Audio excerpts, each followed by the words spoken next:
តោះសួស្តីបងប្អូនទាំងអស់គ្នាថ្ងៃនេះខ្ញុំនាំបងប្អូនទាំងអស់គ្នាទៅមើលសម្អាងការមួយជាមួយនឹងសម្អាងស្រីវិនសម្អាងការនិយាយទៅសម្អាងការគាត់គឺស្អាតទាំងអស់គ្នាមានបុរាណចំបារាណសម័យចំសម័យហើយខ្ញុំក៏បានរួមការងារជាមួយគាត់ជាលើកដំបូងហ្នឹងដែរហើយកូនកុំកូនកន្លោះអ្នកក៏ដល់យើងគឺស្អាតខ្លាំងហ្មងអ្នកទាំងអស់គ្នា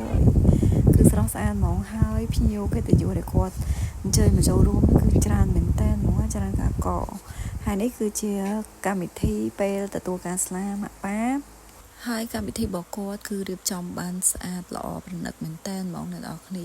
ជាមួយនឹងកូនកន្លោះកូនកំមុំរបស់យើងឡើងរឹតតែស្រស់ស្អាតទៀតហ្មងគឺស្រស់ស្អាតទាំងពីរនាក់ហ្មងណាហើយអញ្ចឹងបន្ទាប់ពីសកម្មភាពផែជំនួននៅពេលព្រឹកហើយយើងមកមើលជាងថតរបស់យើងអូយនិយាយថាបោះគេអ្នកនរគ្នាជាងថតគេទៅ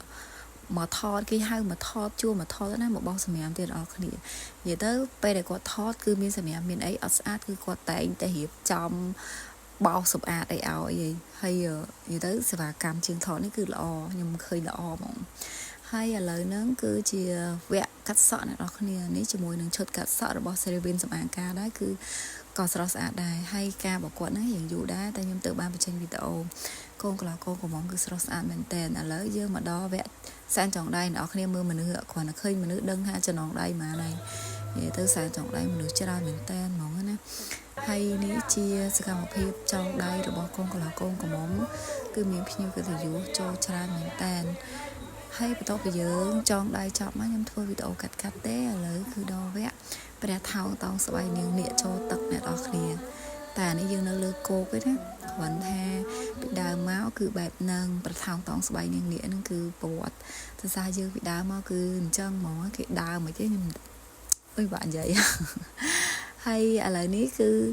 ការថតម៉ូដជាមួយនឹងឈុតព្រះថោងតោងស្បៃនាងនាគរបស់គាត់ហ្នឹងក៏ស្អាតដែរអ្នកនរគ្នា